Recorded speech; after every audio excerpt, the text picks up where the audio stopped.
지금 포털을 보시면 김부선 심경이라고 하는 검색어 하에 어마어마한 기사가 또 뜨고 있어요. 치가 떨렸다. 일단 내가 살고 보자.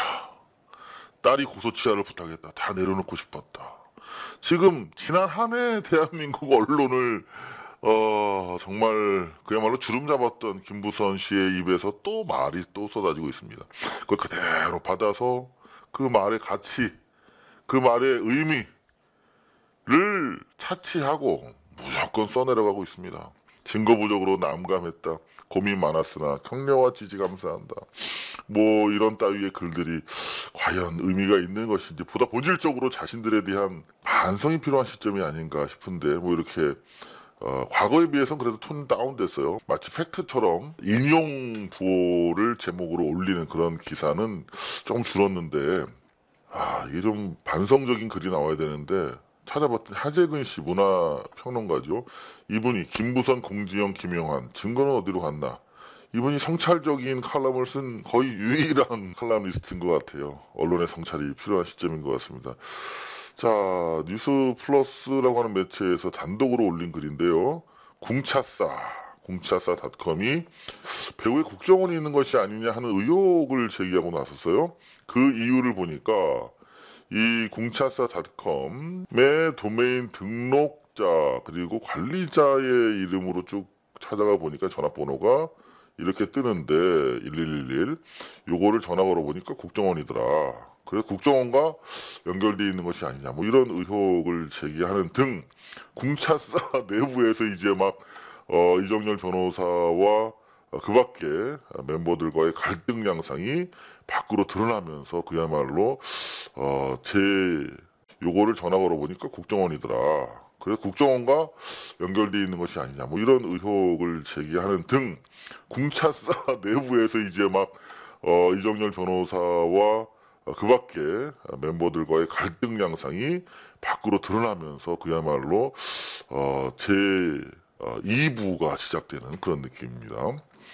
그런가 하면은 회경궁닷컴에 또 회계 문제가 제기가 되고 있나 봐요. 그래서 이 언론사에서는 논란 관련 제보를 받는다고 하는데 이런 내용 정작 그 의혹을 제기했던 주체 궁차싸닷컴에 대한 이런 저런 문제가 터져 나오고 있음에도 불구하고 이 컨텐츠로 재미를 봤던 언론사들은 정작 이 문제에 대해서 침묵을 하고 있습니다. 국론 분열의 뉴스들 가지고 장사를 했던 TV조선 드디어 문재인 대통령 지지율이 하락했고 김정은 못 믿겠다가 2배로 급증했다라고 하는 헤드라인을 올리고 있는데 한국 갤럽 대체로 좀 보수적인 시각을 가지고 있다라고 하는 여론조사 기관 갤럽을 인용을 했어요. 근데 여기 보면 중요한 게 북한이 남북 정상회담 합의 내용 잘 이해할 것으로 보지 않는다라는 부정평가가 긍정 38%보다 많다. 그런가 하면은 김정은 국무위원장에게 대해서도 호감이 가지 않는다라고 하는 평가가 호감이 간다의 2배가 넘었다. 59%. 당시 83%를 기록했던 문재인 대통령의 지지율은 45%로 떨어졌다. 이게 뭡니까? 이제 그동안 냉전 세력, 기득권 세력들이 남북 간의 평화, 공존, 번영의 흐름을 끊고 다시 냉전 시대로 돌아가기 위한 언론 공세를 퍼부은 결과인 것이죠. 그렇다면 이것은 한국 언론의 성적표이기도 합니다. 에 대한 충분한 정보 그리고 가능성, 옛날 뭐 통일 대박 뭐 이따위 선정적 풍선이 아니더라도 충분히 20, 30대가 이 공동 번영과 평화를 통해서 우리가 많은 기회를 얻을 수 있겠구나 하는 그런 확신을 심어줘야 되는데 실패한 것이죠. 그러니까 되치기 당한 것입니다. 태극기 모욕 부대와 조선일보 등 냉전 수구 세력들의 언론 공세에 결국은 일정 정도 패한 결과다. 이 여론조사 결과대로 본다면요. 자, KBS 보겠습니다. 10.9%로 잘 버텼습니다. 주말에. 표시트를 보면 선거제 개혁 마지막 시간이다. 여야가 선거제 개혁과 관련돼서 시한을 두고 합의를 하지 않았습니까? 그 문제를 톱으로 다뤘습니다. 그런가 하면 서부발전에서 사상자 수를 축소 보고했다. 안전 전수 효과는 미지수다, 이런 기사를 올렸고요. 축구입니다.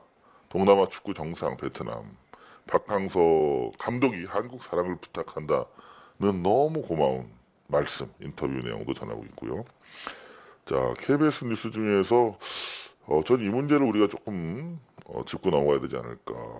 좁으니까 청춘이다, 아프니까 청춘이다가 아니라 좁게 버텨 살고 있으니 우리가 청춘이다, 이런 글이에요. 서울 1인 청년 가구들이 늘어나고 있는데 지옥고를 겪고 있다. 그 지옥고가 무슨 말인가 봤더니 지하, 옥탑방, 고시원을 줄여서 지옥고라고 부른대요. 아, 정말. 야, 경포대도 아팠는데 지옥고는 더 아픈 말이네요. 열악한 주거 환경, 먹고 입고 사는 게 가장 중요한 것인데 그 문제가 해결이 안 되고 있는 거예요. 그죠? 근데 충격적인 것이 전국의 1인 청년 가구 중에 이렇게 지옥고 등 최저 주거 수준에 못 미치는, 그러니까 지옥고에 살고 있는 사람들의 비중이 22.6%, 집값이 비싼 서울은 40%, 그러니까 1인 청년들이 서울 경우에 40%가 지옥고를 겪고 있다는 거예요. 젊은 층의 어떤 현 정부에 대한 민심이 이반하는 주요 근거 중에 하나가 아니겠는가, 이 문제가. 그렇게 생각이 됩니다.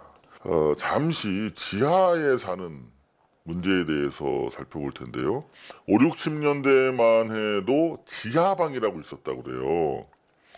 근데 이 지하에 사는, 그러니까 보일러실이나 창고를 개조한 방에 새들어 사는 사람들이 많았다는데, 이 절대 사람이 살 수 있는 환경이 아니기 때문에 정부에서 주택법을 개정해서 지하에 방을 만들거나 지하방을 새놓을 수 없도록 금했다고 합니다. 그래서 편법적으로 생긴 게 이른바 반지하인데, 방의 바닥에서 천장까지 전체 높이가 2.5m라고 했을 때 절반이죠. 1.25m 이상이 지상에 이렇게 삐끔 노출돼 있으면 그거는 지하방으로 보지 않는다는 거예요. 그냥 반지하라는 말이 생겨난 건데, 그래서 편법적으로 사실은 거주가 가능한, 그러니까 법의 테두리를 이용해서 현재 살고 있는 것이 반지하 방인데, 이 또한 이제는 과거에 지하방을 불법화했던 것처럼 이게 사람 살기 좀 부적합한 환경들을 하나씩 우리가 없애나가야 되지 않을까. 그렇다면 대책이 필요할 텐데요. 대책도 제시했어요. KBS에서 사회주택. 이게 뭔가 근사하잖아요. 여기 방들이 하나 둘 셋 이렇게 있고 공동 주거 공간에서 식사들을 하고 있는 모습인데 괜찮은 것 같아요. 1인 가구들이 살기에. 그래서 보니까 이런 것들을 사회주택이라고 한다.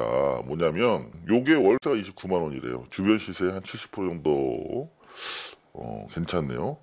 어떻게 이렇게 싸게 임대를 줄 수 있는가 봤더니 민관 협력 주택 사업인데, 집 지을 땅값이 제일 비싸잖아요, 서울에.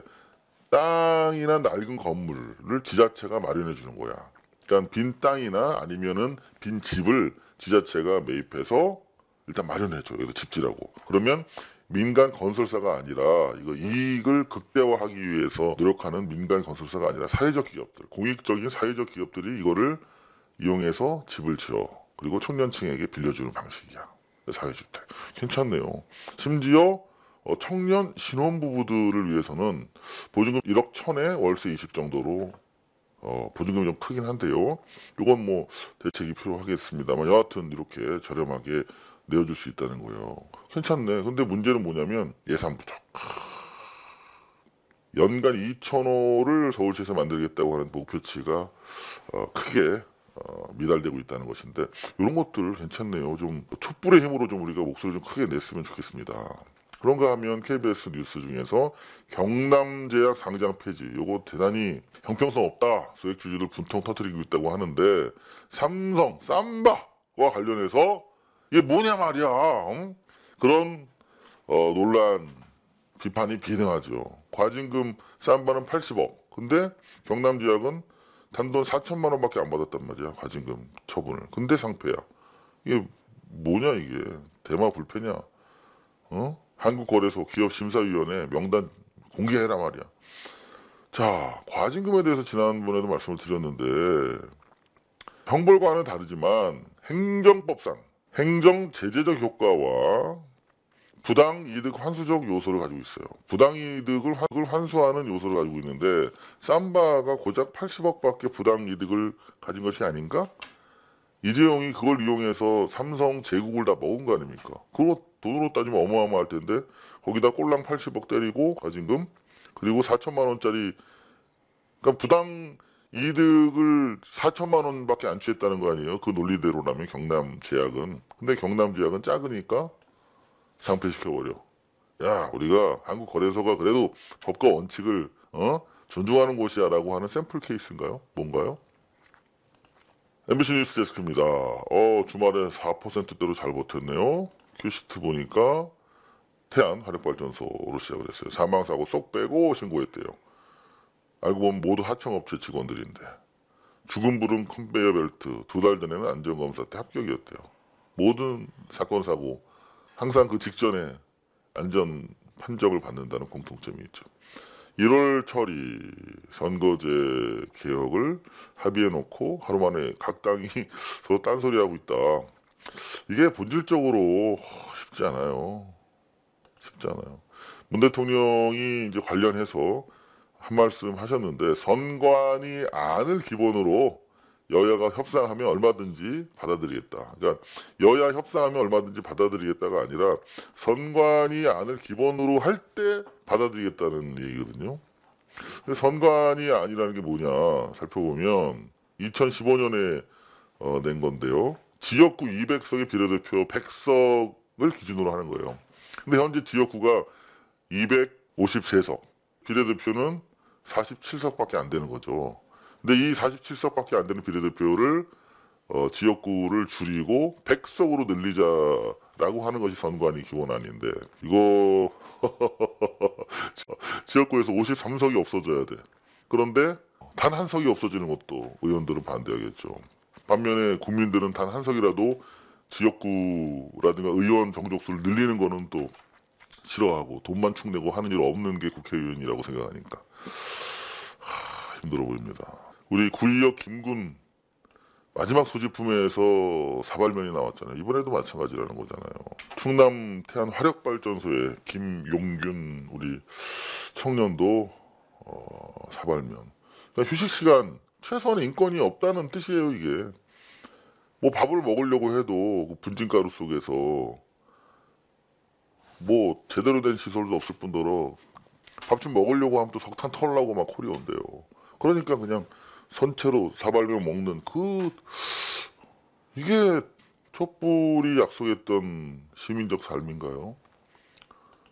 청와대에서 하청업체 노동자 안타까운 죽음 더 이상 없도록 하라는 언급을 했고 그 언급과 관련해서 이용선 청와대 시민사회 수석이 김용균 청년을 조문하러 갔지만 거센 반발을 받았다고 합니다. 이게 사실 우리 산업 체질 자체를 산업 구조 자체를 그야말로 인권 사람이 먼저다라고 하는 그 의식으로 구조적 개혁을 하지 않으면 계속 지금처럼 뭐 생산성이라든가 이윤의 논리를 따라가면 이거를 사람이 먼저가 아니라 이윤이 먼저인 구조 속에서는 본질적 개혁이 안 돼요. 애는 쓰지만 그냥 다시 원위치로 돌아올 수밖에 없는 그런 상황이에요. 근데 과연 본질적으로 이 사회를 변혁시킬 수 있는 의지와 능력이 있는가를 두고 우리 노동사회에서는 기프하기 시작한 것 같아요. 우윤균 비리 보고에서 좌천됐다? 라는 보도가 지난 금요일이죠. SBS 단독 보도를 통해서 제기가 됐어요. 하나, 둘, 셋 꼭지로 세게 시작을 했죠. 여인사, 중진 인사 비위를 찾아냈다는 이유로 쫓겨났다는 취지로 전 특감반원 김 씨가 언론사마다 폭로 메일을 보냈대요. 오디오 뭐 이런 거 녹취록까지. 근데 SBS에서 탁 받아서 먼저 써버린 거야. 여중진 금품 수수 보고서 확인을 나섰더니 돈 안 받았다라고 얘기를 한다. 청와대에 물어봤다. 제보 내용 가지고. 그랬더니 특감반 첩보, 이 김 수사관의 첩보는 사실과 달랐다. 확인 후에 업무 처리한 것이다. 근데 전체적으로 좀 아쉬운 게 SBS 차원에서 이거를 톱으로 1, 2, 3 하나 둘 셋 세게 밀었다는 거는 상당한 그 김 수사관의 진술과 자료에 무게를 뒀다는 거예요. 근데 이 청와대 반론에 따르면 당시 박근혜 정권 하에 검찰에서 털린 사건이라는 거 아니에요. 그 정도로 해명을 하고 자기들이 봤을 때 새로운 게 없으면 제가 봤을 때는 한두 꼭지 정도로 중간 정도, 요 정도 올리는 것이 맞지 않았나. 조금 아쉬운 대목이 느껴집니다. 뭐 방송 3사에서도 한 꼭지 정도로 다뤘어요. 우윤근 비리 보고의 자천 MBC죠. 미꾸라지가 개울을 흐렸다.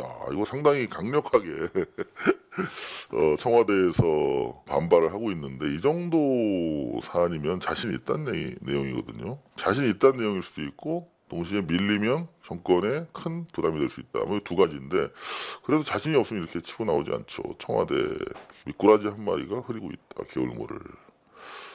자, 지금 계속 뭐 언론 보도가 나오고 있습니다.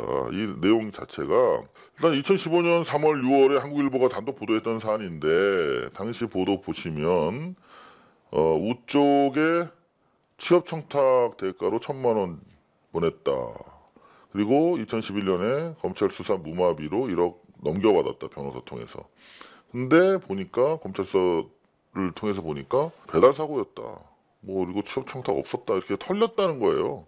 박근혜 정권 하에서 털라면은 이거 사실이면 바로 넣겠죠. 이거는 뭐 상식적인 얘기인데 뭐 대체로 이 사안은 그렇게 정리가 되는 것 같아요. 근데 한겨레 보도에 따르면 조금 아쉬운 게 그 이후에 다 털린 이후에 2016년에 1,000만 원을 다시 장 씨에게 돌려준 사안이 있어요. 차용증을 받고 혹시라도 선거에 미칠 영향 때문에 이렇게 돈을 준 것이지 옛날 받은 걸 돌려준 건 아니다. 뭐 이런 취지의 해명인데 요 부분에 대해서 추가적으로 좀 얘기가 필요하다는 정도가 제시가 되고 있습니다. 새로운 내용들은 없는 것 같아요. MBC 뉴스 중에서 위 내시경을 받다가 날벼락 사망해버렸어요. 위 내시경은 우리가 일상적으로 받는 거잖아요. 건강검진 할 때라든가 뭐 문제 있을 때. 근데 위 내시경 받다 사망하는 경우라면 이건 의료사고가 거의 명백해 보이는데 의사 잘못이 아니라는 취지로 결론이 났다는 거예요. 증거가 없으니까 CCTV가 없으니까 동료 의사가 진술해줬대요. 그 진술만 믿고 불기소가 나왔다는 취지. 뭐 그런 보도인데 자 CCTV 그럼에도 불구하고 여전히 이 여론이 확산되지 않고 있어요. 경기도에서 최초로 지금 CCTV를 설치했지 않습니까? 경기의료원 산하의 안성병원에서 최초로 실시를 하고 있는데 현재 54%의 환자들이 CCTV 촬영을 해달라라고 동의를 하고 있대요. 근데 보니까 한 달 만에 43% 정도였는데 10%포인트 더 올라갔죠. 홍보가 이루어지면서 계속 환자들의 동의율이 높아지고 있답니다. 환자들이 원하는 거죠. 경기도 여론조사에 따르면 90% 정도의 도민들이 CCTV 촬영을 원한다는 입장을 보이고 있다는 거예요. 그래서인지 경기도민들이 올해 경기도가 잘한 사업이 뭐냐 했더니 보건 공공의료 관련해서 가장 잘했다라고 답을 하고 있대요. 이게 경기도만의 문제가 아닐 텐데 좀 언론들이 좀 적극적으로 보도해 줬으면 좋겠다. 그런가 하면 언론 간섭한 오랜만에 보죠. 이정현 전 청와대 홍보수석이 KBS 보도국장한테 전화해서 세월호 때 경찰 해경 비판하지 말라 그런 압력을 가했잖아요. 해경이 잘못했는데 한 것처럼 그런 식으로 몰아가고 지금 이 시점에서 그렇게 이 해경하고 정부를 이거 두드려 써야지 그게 맞습니까? 아예 그냥 다른 걸 대체를 좀 해주든지 아니면 한다면은 말만 바꿔보면 되니까 뭐 한 번만 더 녹음 좀 한 번만 더 해주시오. 이런 취지의 압력성 전화가 방송의 독립성을 규정한 방송법을 위반한 것이다 라고 하는 법이 생기고 첫 번째 유죄 판결이 내려진 케이스라고 합니다. 더 이상 언론을 흔드는 일은 없어야겠다라고 하는 의지를 보여준 것이죠. 이명박, 김의성 고소했다. 이거 무슨 말인가? 봤더니 일요일 밤에 MBC에서 하는 탐사기 엑스트레이트 김의성, 주진우 이렇게 2MC를 맡고 있잖아요. 그런데 이명박이 여기서 보도한 내용과 관련해서 허위사실이다 라고 주장하면서 명예훼손을 제기했는데 정작 당사자들은 재미있어요. 아 이제 핵인싸 우리 정말 우리 유명인이 됐구나 이렇게 유쾌한 반응들이라고 합니다. 지켜보겠습니다. 6.6? 스즈키컵 중계 때문인가? 실제로 스즈키컵 난리 났잖아요. 시청률이 20%를 돌파했대요. 심지어 저도 봤으니까요. 무슨 동남아 축구를 우리가 이렇게 생방송으로 관심 있게 볼 일이 있을 거라고 상상이나 하셨습니까? 근데 막 보면서 또 어떻게 하셨어요? 울었잖아, 막. 진짜 나이 먹어서 그런지 자꾸 이런 거 보면 눈물 나요. 실제로 분당 최고 시청률이 후반 막바지 28.4%, 30% 가까이 나왔다는 거예요. 그건 어마어마한 거거든요, 진짜. 그래서 이렇게 높나 봤더니 그건 15일이었잖아. 그죠?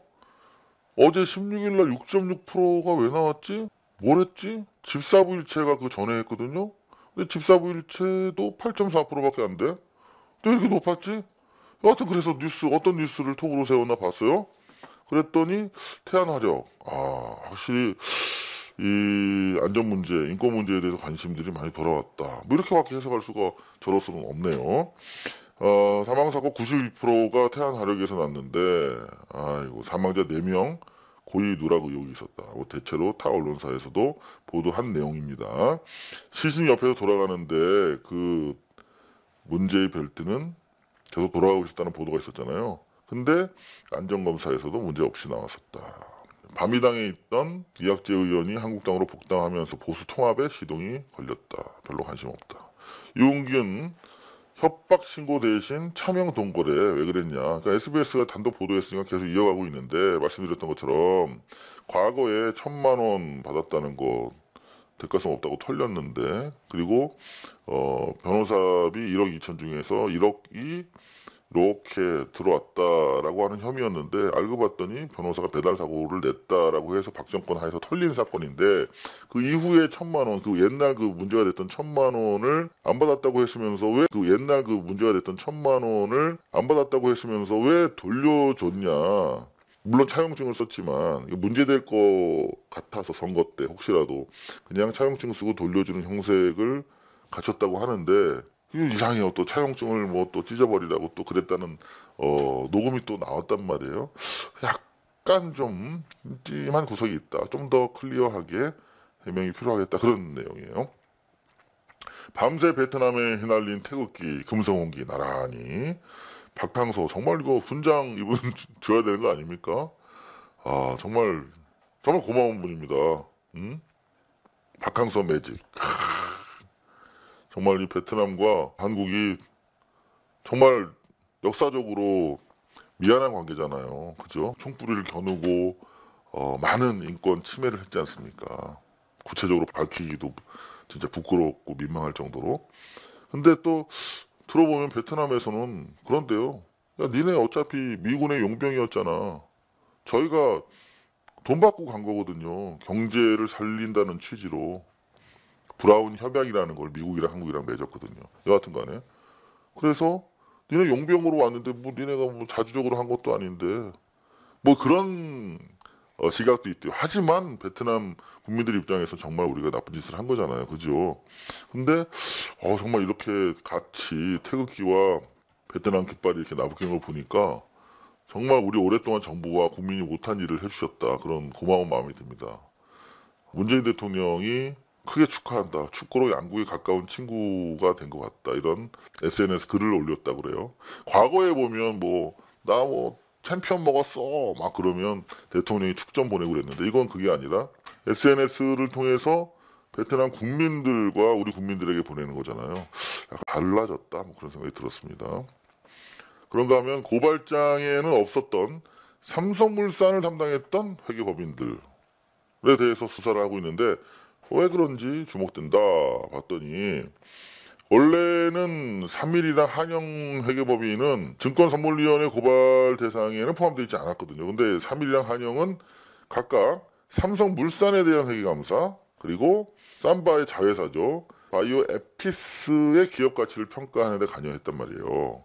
이 말은 무슨 말이냐면 검찰이 증선위의 고발 내용에만 국한해서 수세적으로 수사하지 않고 전체적으로 흐름을 보겠다. 다시 말하면 이재용이 의도해서 삼성물산을 먹으려고 제일모직 가치를 부풀리는데 그 의도성이 있느냐 범죄가 구성이 되느냐라고 하는 흐름을 보겠다라고 하는 취지로 반기고 있는 그런 기사입니다. 한미 방위비 협상이 이제 연내 타결이 돼야 되는데 사실상 불발이 됐대.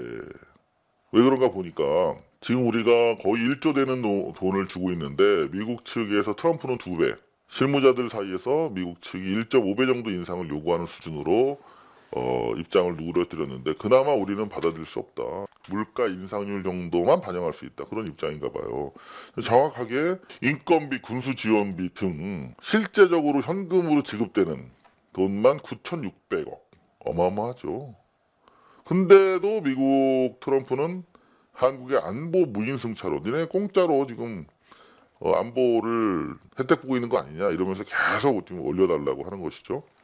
그래서 한국인 근로자들 당장 월급 못 주잖아요. 무급휴직이 불가피한 상황임에도 불구하고 8,000명이나 되네요. 8,000명의 근로자들이 무급휴직이 불가피한 상황임에도 불구하고 뭐 이런 기사인데 이 기사만 보면 잘 설득이 안 돼요. 잘 안 와닿아요. 근데 요즘 YTN 보도가 많이 달라졌어요, 여러분. YTN 관심을 가지고 지켜봐야 될 것 같은데요. YTN이 똑같은 사안을 보도했는데 이렇게 달라요. 주한미군 방위비 분담금 협상이 진행 중인데 91년에 1,000억이었는데 18년에는 9천, 거의 1조다. 10배 가까이 증가했다. 뭐 이렇게 쭉 깔고 지금 뭐 트럼프는 2배, 미 정부는 1.5배 정도 인상 카드를 제시하고 있는데 우리 정부가 수용하기 어려운 요구다. 딱 이렇게 선을 긋고 있어요. 얼마나 주체적인 보도입니까, 여러분? 안 그렇습니까? 달라졌죠. 9차 협상안이 나왔던 4년 전에 비해서 물가가 오른 상황을 감안한다는 게 우리 정부의 입장이다. 분담금 증액에 반대하는 또 다른 이유가 있다. 뭐냐면 미국이 분담금을 불법으로 전용하는 케이스가 발견됐다는 거예요. 투명성 문제를 우리는 제기하지 않을 수 없다. 더구나 집행하지 않은 돈이 쌓여 있어서 증액을 요구한 명분이 없는데 이거 이렇게 대폭 올려달라고 하는 건 상식적으로 이해가 안 된다. 그런 입장. 나아가서 건설비, 인건비, 각종 세제 혜택, 직간접 지원액을 모두 합치면 1조가 아니라 5조를 연간 부담하고 있다는 거예요. 어마어마하죠, 여러분. 근데 다른 나라의 경우까지 딱 넣었어. 이게 진짜 기사입니다. 너무 좋아요. 독일은 총액도 적어. 근데 GDP 대비 비율로 봐도 훨씬 적대요. 그런가 하면 필리핀은 오히려 기지 사용료를 받고 있대. 우리는 그냥 땅을 지금 주고 있잖아요. 거기는 미국 부대는 대한민국이 아니에요, 여러분. 캘리포니아 샌프란시스코 주소를 씁니다. 근데 필리핀은 오히려 기지 사용료 받고 있대. 그죠, 여러분? 이런 것들을 제시하면서 당당하게 협상에 임해라 라는 YTN의 보도가 아주 눈길을 끌었습니다. JTBC 뉴스룸인데요. 주말에 많이 떨어졌네요. 보도는 평이했습니다. 삼성물산이 합병 전에 삼바의 가치를 알고 있었나와 관련해 검찰 수사가 이루어지고 있다는 보도를 했어요. 다른 언론에 비해서 썩 자세하진 않지만 그래도 다뤘어요. 삼바 문제를 생색내기 정도에 그친 것이 아니냐 뭐 그런 생각입니다. 왜냐하면 지금 삼성물산에 기자실이 있어요. 그죠? 근데 하루에 평균 한두 명 정도 간답니다. 과연 이 삼바 가치를 삼성물산 합병 전에 알고 있었나를 왜 검찰 입만 지켜봐야 돼요? 기자실 가서 JTBC 기자가 가서 물어보면 되잖아요.